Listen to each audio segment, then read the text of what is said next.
Hey gardening friends, ready to grow healthier plants, bigger harvests, and smarter gardens? Let's get started.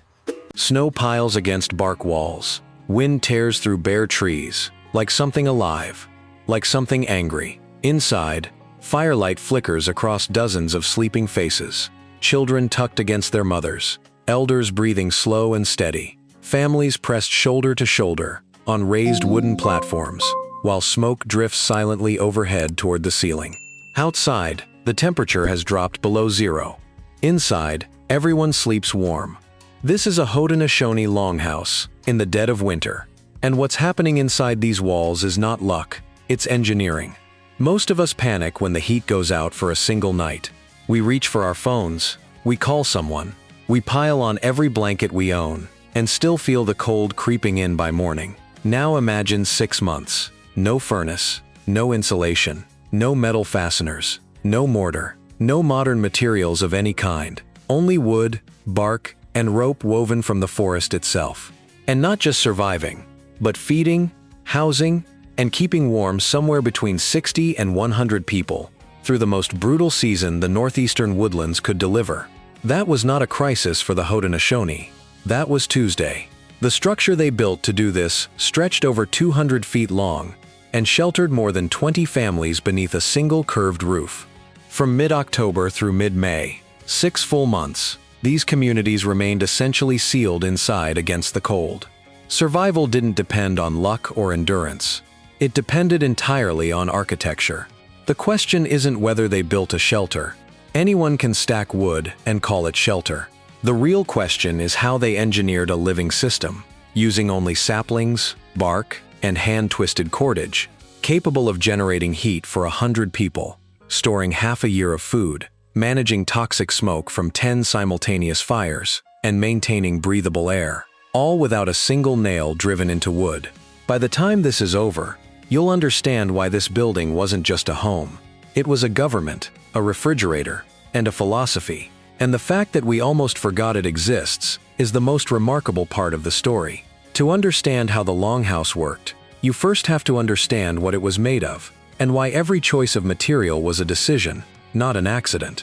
The northeastern woodlands were full of massive trees, ancient oaks and chestnuts, with trunks too wide for stone axes to fell efficiently, too heavy for work crews to drag into position. Attempting to build with those giants would have consumed months of labor for a single structure. So the Haudenosaunee didn't. Instead, they looked to the edges of clearings, the places where older trees had fallen or been removed, where younger growth surged upward in competition for sunlight. These second-growth forests produced exactly what they needed: dense stands of straight, slender saplings. Cedar, hickory, and elm, trees between 4 and 8 inches in diameter, sized for human hands. A tree that could be felled, stripped, and shaped in hours rather than weeks. But material selection went deeper than convenience. The frame required 2 opposing properties in the same structure. Vertical posts needed stiffness to bear the roof load without buckling under the weight of heavy winter snow. Rafters needed flexibility, the ability to bend into smooth curves without snapping under tension. Young saplings provided both. The thicker specimens became posts, the thinner, greener ones bent into arches. And here is where the calendar became part of the engineering. Construction happened in late spring and early summer, when sap flowed heavily through the cambium layer beneath the bark. That narrow seasonal window wasn't chosen for comfort. It was chosen because during peak sap flow, 2 things became possible that were impossible at any other time of year. First, the moisture made young saplings pliable enough to bend into the curved roof profile without fracturing the wood fibers. Second, and more critically, the sap pressure allowed builders to harvest bark in massive sheets without killing the donor tree. Elm was preferred above all others. A mature elm during peak sap season could yield panels 3 feet high and 6 feet long, large enough to cover substantial sections of the frame with minimal seams and minimal gaps for cold air to find its way through. The harvesting technique required precision and timing in equal measure. Builders made vertical cuts down the trunk, then horizontal cuts at the top and bottom of the section. During peak flow, the bark layer separated cleanly from the sapwood beneath, peeling away in flexible sheets that could be rolled and carried without cracking. Miss the window by even a few weeks, and the bark locked back against the wood, splitting and tearing, rather than yielding in clean panels. The frame itself rose in a logical sequence. Vertical posts were planted in pairs along two parallel lines, spaced 20 feet apart, narrow enough to span with available rafters, wide enough to accommodate a 10-foot central aisle with 5-foot sleeping platforms along each wall. Post pairs were positioned every 20 feet down the length, creating modular compartments that could extend the structure to 30, 60, 100, or even 200 feet, depending on the size of the extended family group. Cross beams connected the post tops, forming a rectangular skeleton. Then the flexible saplings were bent from one side to the other, lashed at the peak, creating that signature barrel vault, a rounded roof profile that was not decorative, but thermal engineering, something we'll come back to. Every connection in that entire frame was held together not by nails, not by wooden pegs, not by notched joints, but by strips of bark cordage, typically basswood or hickory, braided into rope and wrapped in precise patterns around each joint. And this is the part that surprises most people, because it seems like the weakest possible choice until you think about what winter actually does to a building. Wood contracts in cold and expands in warmth. Frozen ground heaves upward with ice beneath it, then settles again in the spring thaw. Wind loads shift direction constantly. Rigid connections, pegs driven into drilled holes, timbers locked at hard angles, crack under this repeated stress cycle. They don't bend, they fail. Lashed joints flex. When wind pushes against the structure, the bark rope absorbs the force through slight, controlled movement. When frost heaves the ground beneath a post, the frame adjusts rather than shatters. The entire building breathes with the environment rather than fighting it. And that dynamic flexibility, not brute static strength, is what kept longhouses standing through decades of seasonal extremes. Two lashing techniques carried most of the load. Square lashing secured perpendicular joints, vertical posts to horizontal beams, wrapping in a specific pattern that pulled the poles together at 90 degrees with each pass. Diagonal lashing joined poles meeting at other angles, particularly the cross braces that prevented the entire frame from racking sideways under lateral wind load. With the skeleton complete, bark panels were lashed to the outside in horizontal courses, overlapping like shingles on a modern roof. The orientation mattered. Tree bark grows with vertical furrows, natural channels that would funnel rainwater directly into the seams if the panels were installed vertically. By lashing them horizontally, those furrows ran parallel to the ground, shedding water sideways off the surface rather than directing it inward. A second layer of poles was then lashed over the bark from the outside, pressing the panels flat against the inner frame, preventing wind from catching edges and peeling the weather barrier away. The result was a triple-layer shell, an inner structural frame, a bark insulating and weatherproofing layer, and an outer compression lattice holding everything tight. 3 layers, no nails, no mortar, and it worked for decades. With the walls sealed and the frame standing, the longhouse faced what should have been an impossible contradiction. Picture the interior on a January night. 10 separate fire pits burning simultaneously down the length of the central aisle, each one crackling and spitting, throwing orange light across the curved ceiling, filling the air with the smell of wood smoke and roasting corn. It sounds like everything you'd want on the coldest night of the year. And it was. But 10 fires burning inside an enclosed wooden structure also produced something else. Massive, continuous, lethal volumes of smoke. Carbon monoxide, particulate matter, the kind of air that doesn't just make your eyes water, the kind that kills. A single poorly ventilated fire in a modern tent can incapacitate a person within an hour. 10 fires burning simultaneously inside a structure housing 100 people should have been a death sentence. Here's why it wasn't. Above each hearth, the builders cut a smoke hole through the roof, but not simply left open, which would have solved one problem while creating another, essentially punching 10 holes in the only barrier between the occupants and winter outside. Each smoke hole was fitted with an adjustable bark panel that could be propped open wide, closed nearly shut, or angled to account for wind direction. This was not a passive system, it was an active one. The person tending each fire also managed their corresponding smoke hole, reading draft conditions, and adjusting the flap in real time. Every fire had a keeper. Every keeper watched the sky as much as the flame. But ventilation alone wasn't the full answer. The real solution was in the geometry of the roof itself. The barrel vault ceiling rose 20 feet from floor to peak. The living area occupied only the lower 12 feet of that volume. Above that stretched an 8-foot void, where smoke accumulated in a slow-moving blanket, gradually working toward the exit holes, while the people below lived beneath it, not inside it. Warm air rising near the fires followed the curved ceiling back down toward the outer walls, creating a circulation loop that kept heat cycling through the occupied zone. The smoke went up. The warmth stayed down. The system separated them. And then comes the twist that reframes everything. All that smoke in the rafters, the haze that made the interior perpetually dim and eye-stinging, was not a flaw the Haudenosaunee tolerated. It was a feature they designed around. Braided corn, bean sacks, dried fish, medicinal herbs, everything needed to survive until spring, hung directly in the smoke zone. Because smoke cures food. Its chemical compounds inhibit bacterial growth, repel insects, and extend the edible life of stored provisions by months. The longhouse didn't have a refrigerator. It was a refrigerator. They didn't solve the smoke problem. They hired it. Heat generation went further still. A resting adult body produces roughly 100 watts of thermal energy. Multiply that by 100 people sleeping in close proximity, and you have 10,000 watts of passive, continuous heat generated by the occupants themselves.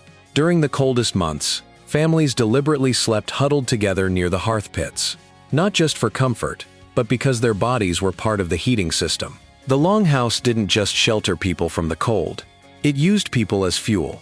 Everything described so far, the bent saplings, the bark panels, the smoke layer, the adjustable vents, all of it was engineering in service of something larger than shelter. Because the longhouse wasn't designed simply to keep people warm. It was designed to keep people together. And the way it organized that togetherness turned out to be one of the most sophisticated social systems ever built into a physical structure. Each 20-foot section housed 2 families. Not random families, but families connected through the female line. The same matrilineal clan, the same ancestral identity traced back through mothers and grandmothers. When a man married, he didn't bring his wife home. He left his own longhouse and moved into hers. His children belonged not to his clan, but to their mothers. And presiding over all of it, over food distribution, labor assignment, and the management of every resource under that curved roof, was the clan mother. The most powerful person in the longhouse was never the strongest warrior. It was the woman who decided who ate first when food was scarce, and who went hungry when it wasn't enough. That was real power, the kind that kept people alive through February. The architecture reinforced this authority in a way that was almost mechanical. When a daughter married, her husband moved in, and the longhouse grew.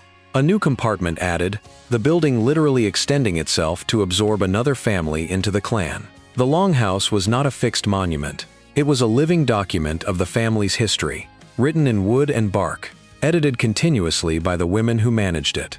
This elastic quality made it fundamentally different from the rigid stone structures being built in Europe at the same time, where the building determined how many people could live inside it, rather than the other way around. But the architecture didn't stop at the walls of a single structure. The Haudenosaunee took the logic of the longhouse and scaled it to a confederation of nations. The 5 original nations, Mohawk, Oneida, Onondaga, Cayuga, and Seneca, were conceptualized as a single enormous longhouse stretching across the territory from east to west. The Mohawk became the keepers of the eastern door. The Seneca became the keepers of the western door. The Onondaga, at the geographic center, became the keepers of the central fire, hosting the Grand Council and maintaining the wampum belts that recorded every agreement the Confederacy ever made. This was not metaphor used loosely for political convenience. It was a governing philosophy derived directly from lived architectural experience. They knew that people on opposite walls of the same structure shared fire, shared smoke, shared food, and survived together or not at all. They took that knowledge and built a government out of it. Decisions required consensus between elder and younger brother nations, mirroring the balance between the 2 sides of a physical longhouse. Some historians argue this structure of participatory governance influenced the framers of the American Constitution. Whether that direct influence can be proven, the principle stands alone. A people who spent centuries learning to share scarce winter resources under one curved roof, developed an instinct for collective decision-making that most political systems still struggle to achieve. The Vikings built longhouses too, with the same basic geometry: long, narrow, communal. But they vented smoke through simple holes, without the adjustable flap system, without the smoke zone food preservation, without the integrated thermal design. They solved the cold. The Haudenosaunee solved the cold, the smoke, the food storage, the social hierarchy, and the political structure, all from the same bent saplings harvested in a single spring season. Come back to that January night, snow pressing against bark walls, wind working at every seam, looking for a way in. Inside, firelight moves across sleeping faces. Corn hangs in the rafters, curing slowly in the smoke. Children sleep on raised platforms, a foot above the frozen earth, wrapped in fur, warm. The fires burn low but steady, tended by someone who never fully sleeps, who watches the draft, adjusts the vent, feeds another log from the dry stack beneath the sleeping platform without waking anyone. Outside, the temperature is brutal. Inside, the system holds. Not because anyone got lucky, because every single element of that building was doing at least two jobs at once. The smoke that could have killed them preserved their food supply. The platforms they slept on stored their firewood underneath. The barrel vault ceiling that shaped the room also circulated the heat and held the smoke layer high enough to breathe below. The bark that weatherproofed the walls also insulated them.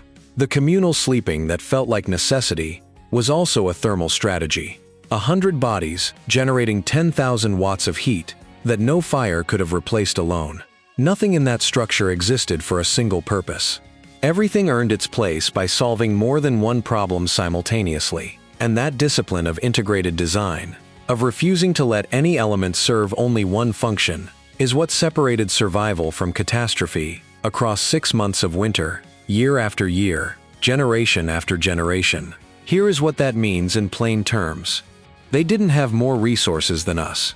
If anything, they had far fewer. What they had was a refusal to waste what the forest gave them, a habit of asking not just what a thing could do, but what else it could do at the same time. That is not primitive thinking. That is sophisticated thinking that most modern design still hasn't fully recovered. We build systems that solve one problem and create 3 more. They built a system where solving one problem made the next solution cheaper. The longhouse wasn't efficient, despite its simplicity. It was efficient because of it. That legacy didn't disappear when the physical structures did. The Haudenosaunee Confederacy still functions today. The Onondaga Nation still holds the wampum belts, the historical record of every agreement the Confederacy ever made, and still hosts the Grand Council. The nations still refer to themselves collectively as the Longhouse. The political architecture outlasted the physical one, which may be the most remarkable engineering achievement of all. Building an idea so structurally sound that it survived colonization, displacement, and centuries of pressure to collapse, and still stands. Outside, winter still rages. Inside, the idea of the longhouse, life still continues.